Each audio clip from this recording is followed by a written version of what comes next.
बिस्मिल्लाहिर्रहमानिर्रहीम, अस्सलाम वालेकुम नाजरीन। मैं हूं बाबर हयात और आप देख रहे हैं 24/7 उर्दू न्यूज पर। होम एक्सपेंस के ताबुन से बाबर हयात शो। T20 वर्ल्ड कप में आज हुए जी बड़े अपसेट, और जिसका डर था बेदर्दी वही बात हो गई कि बारिश ने आज जो है वो बहुत सारे लोग जो क्रिकेट फैंस हैं उनकी नींदें उड़ाई हैं। और कम से कम दो टीमें ऐसी हैं कि जिनको वो रिजल्ट नहीं मिले जो वो चाह रहे थे, और जो वो अपेरेंटली जो नजर आ रहे थे, जो रिजल्ट मिलने चाहिए थे वो रिजल्ट नहीं मिले। तो इंग्लैंड को लगा है जी बड़ा झटका, और इस टूर्नामेंट के सुपर 12 मरहले का अगर हम कहें कि पहला बड़ा अपसेट ये हुआ है तो गलत नहीं होगा। और दूसरी जानिब बारिश ने न्यूजीलैंड को भी झटका दिया है, लेकिन अफगानिस्तान को फायदा मिल गया है। इस पे बात तो हम करेंगे, लेकिन असल मुद्दा जो है वो ये है कि झटका खुद हमारे बाबर आजम को भी लगा है। और बाबर आजम का बुरा टाइम जो है वो कंटिन्यू है बीइंग अ बैट्समैन, और वो ना सिर्फ कंटिन्यू है बल्कि वो उनको नीचे की तरफ लेके आ रहा है। और बतौर कप्तान भी अब उनकी कप्तानी पे बार बार सवालात उठ रहे हैं, और उनसे कप्तानी छोड़ने की बात की जा रही है कि छोड़ दो कप्तानी। बड़ा मुतालबा बाबर आजम से किया जा रहा है। किसने ये सारी बात की है और क्यों की है, इसके पीछे लॉजिक क्या है, रीजन क्या है, वो भी आज के इस प्रोग्राम में हम डिस्कस करेंगे। बातें कुछ चीजें रिजवान के लिए भी अच्छी नहीं है, इस हवाले से भी बात करेंगे। और फिर बात करेंगे कि विराट कोहली की हुई है वापसी, और उन्होंने एक लंबी छलांग लगाई है। मतलब मुस्तकिल आप किसी बड़े खिलाड़ी को बाहर तो नहीं रख सकते ना, तो अब उसने डाइव इन किया है। तो बाबर का चल रहा है जवाल और अब कोहली का चल रहा है उरूज। पहले ये अपोजिट था, बाबर का उरूज चल रहा था, कोहली का जवाल चल रहा था। और मुझे लगता है कि कोहली ने बाबर से उरूज ले लिया है और जवाल दे दिया है। इन तमाम मौजूआत पर बात करेंगे तफसील के साथ, लेकिन आगे बढ़ने से पहले आपसे गुजारिश कि अगर आप हमारे नए व्यूअर हैं तो प्लीज हमारे इस चैनल को जल्दी से कर दीजिएगा सब्सक्राइब, और बेल आइकन को पुश करना मत भूलिएगा। मुझे फॉलो कीजिए इंस्टाग्राम पे @babarhayatShow, और हमारे पेज को फेसबुक पे लाइक कर लीजिएगा। बाबर के हवाले से बाद में बात करेंगे, लेकिन जल्दी से बात करें। आज जो 2 मैचेस खेले जाने थे उनमें से एक मैच पे तो फिर गया जी झाड़ू, वॉश आउट हो गया। बारिश वहां पर जो है वो विनर निकली है, बारिश ने मैच को फारिग कर दिया है। और झटका है ऑब्वियसली न्यूजीलैंड के लिए कि जो कि इस मैच में फेवरेट थी, और वो 2 पॉइंट्स मजीद लेकर अपने T20 वर्ल्ड कप के में सेमीफाइनल में पहुंचने का रास्ता मजीद साफ कर सकती थी। लेकिन अच्छी खबर है अफगानिस्तान के लिए कि at least they have got 1 point, important point, जबरदस्त पॉइंट, और ये उनको शायद मैच खेलने के बाद ना मिलता और उनकी जो होप्स हैं वो बिल्कुल ही खत्म हो जाती। होप्स तो खैर अभी भी इतनी ज्यादा अच्छी नहीं है अफगानिस्तान टीम की, क्योंकि ये जो ग्रुप है अब बहुत ही इंटरेस्टिंग बनता जा रहा है और बहुत ही इंट्रीगिंग ये ग्रुप बनता जा रहा है। क्योंकि इंग्लैंड ने आज वो खेल खेला है कि जिसकी हमें इंग्लैंड से बिल्कुल तवक्को नहीं थी।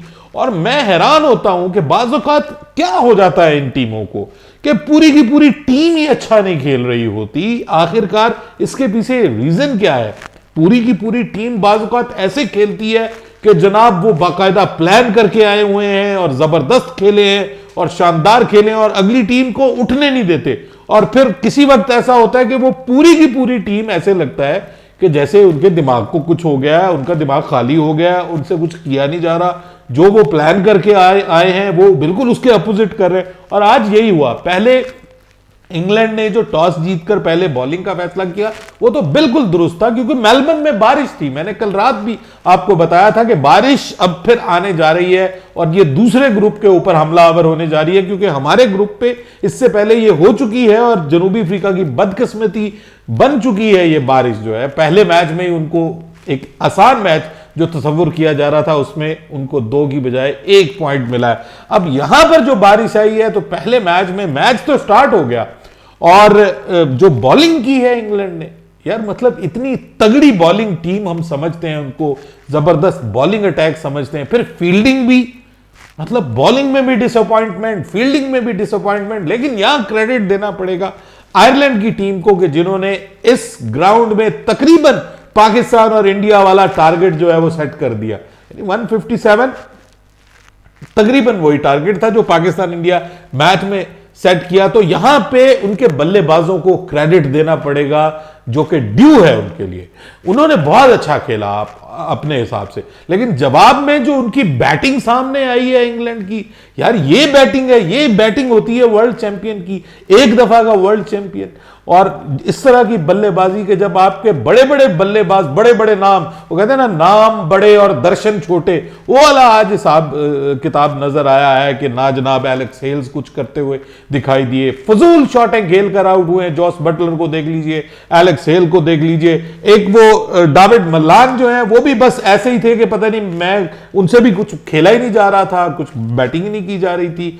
और फिर जनाब जब आपके सारे बड़े बड़े जितने भी नाम आपने पाले हुए हैं वो जब नहीं चलेंगे और आप वो नहीं कर पाएंगे, तो फिर आप किस्मत के ऊपर ना मतलब कि ये कि जी अगर बारिश ना होती तो हम ये मैच जीत सकते थे, नो डाउट जीत सकते थे, क्योंकि सिर्फ 5 रन के वो मार्जिन से पीछे थे डकवर्थ एंड लुइस मैथड के।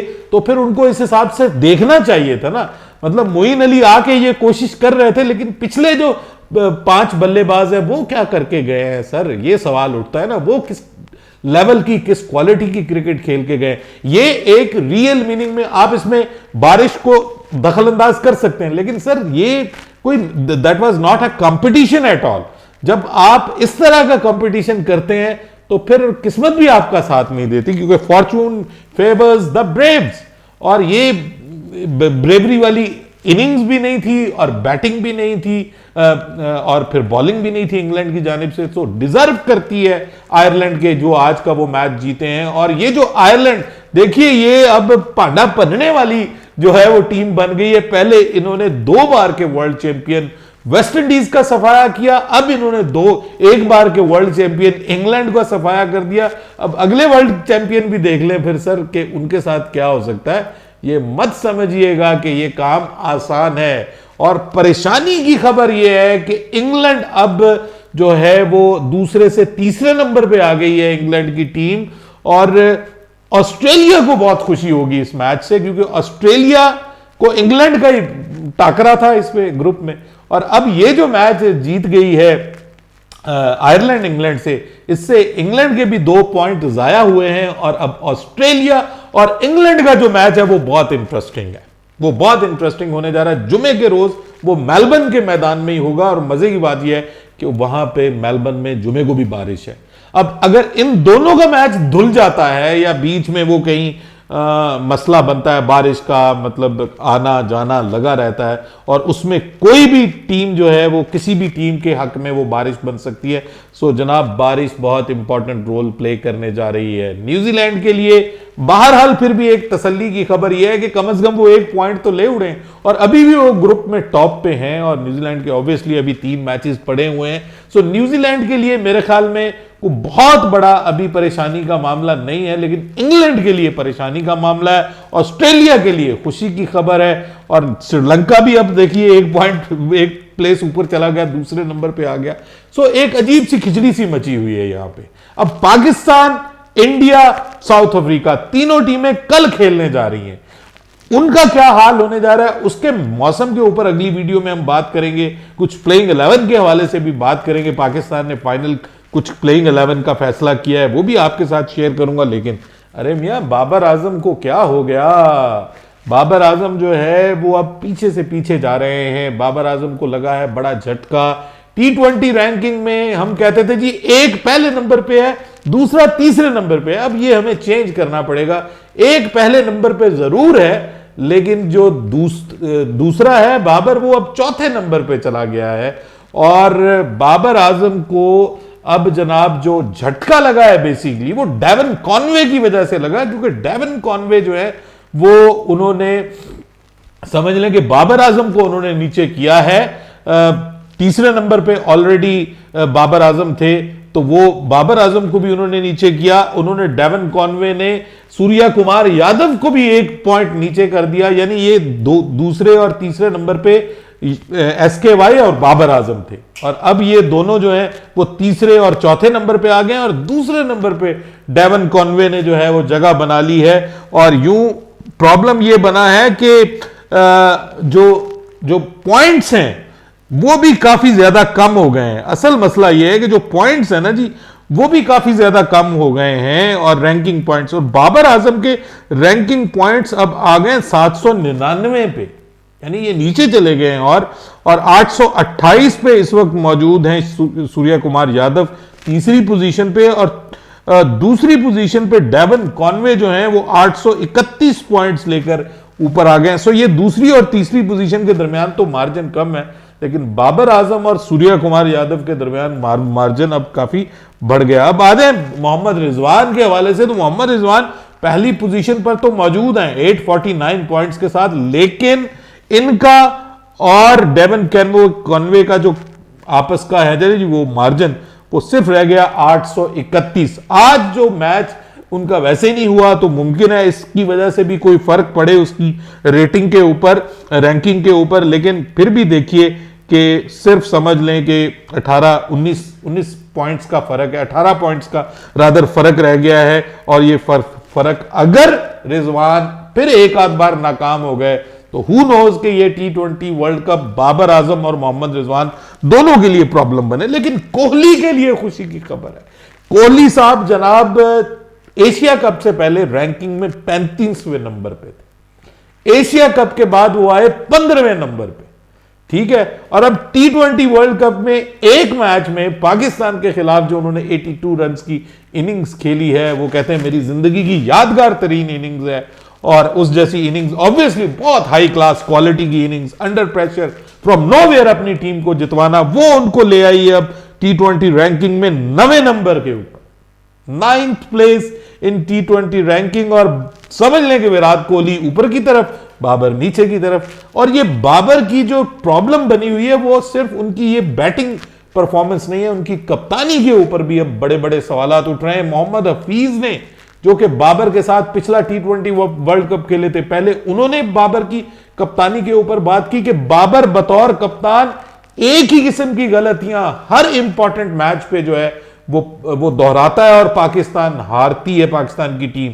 T20 वर्ल्ड कप में सेमीफाइनल में बाबर आजम ने गलतियां की, जो वही आपको एशिया कप के फाइनल में वही गलतियां आपको नजर आई, उसी तरह की गलतियां आपको इंग्लैंड के खिलाफ आखिरी मैच में नजर आई, और उसी तरह की गलतियां अब आपको भारत के खिलाफ नजर आई। सो जो हाई वोल्टेज मैचेस हैं, बाबर आजम उन मैचेस में आपको परफॉर्म करते हुए दिखाई नहीं दे रहे, बतौर बल्लेबाज भी और बतौर समझ लीजिए कि बतौर कप्तान भी। अब इसके ऊपर मोहम्मद हफीज ने भी कहा, और शोएब मलिक ने तो बाकायदा अब ये कह दिया है कि जनाब आपसे अगर कप्तानी नहीं हो रही ना तो कप्तानी छोड़ दो। ये बड़ी बात है।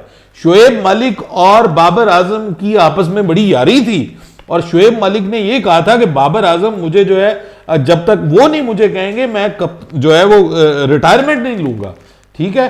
अब ये जो मामला हुआ है, मुझे ऐसा लगता है कि अब बाबर आजम के जो दिन हैं वो बुरे चल रहे हैं, और खुदा ना खास्ता अगर पाकिस्तान इस T20 वर्ल्ड कप में कुछ करने से रह जाता है, या कहीं बारिश बीच में हायल हो जाती है और पाकिस्तान को वापस जाना पड़ता है, तो अब समझें कि बाबर आजम की कप्तानी डामाडोल है। दुआ करें बाबर आजम के क्रिकेट फैंस के पाकिस्तान यहां पर सेमीफाइनल में पहुंचे, सेमीफाइनल के बाद सेमीफाइनल जीते, और सेमीफाइनल कहीं खुदा न खास्ता पाकिस्तान दोबारा बाबर आजम की गलतियों की वजह से ना हारे, जीते, और T20 वर्ल्ड कप में पाकिस्तान फाइनल में पहुंच जाए, तो फिर तो मुझे लगता है कि बाबर आजम की कप्तानी की बचत हो जाएगी। अदरवाइज बाबर आजम की कप्तानी जो है वो मुझे डामाडोल लग रही है। ये मैंने आपको वैसे कह दिया था शुरू में भी कि बाबर आजम ने जितना बड़ा रिस्क लिया है ना अपनी टीम में सीनियर प्लेयर्स को ना रख के, जैसे शोएब मलिक का आना बनता था नहीं लिया गया, इसी तरह बॉलर्स में भी कोई एक आध आप वहाब रियाज टाइप का सीनियर बॉलर ला सकते थे, वो भी आप नहीं लेके आए। तो इसका मतलब यह है कि ये चीजें आपने सारी अपने कंधे पे उठा ली।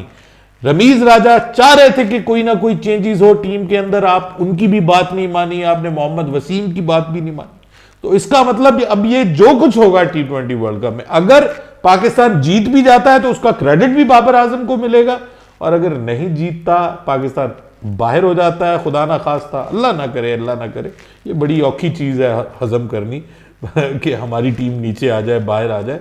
लेकिन फिर बाबर आजम की कप्तानी जो है वो मुझे डावाडोल होती हुई दिखाई देती है। और अगर मौजूदा हुकूमत खान साहब का लॉन्ग मार्च निकाल गई तो उसके बाद फिर रमीज राजा के ऊपर भी असरात पड़ सकते हैं इसके। अपनी राय दीजिएगा कमेंट सेक्शन में। बाबर हयात को इजाजत दीजिएगा। अल्लाह हाफिज।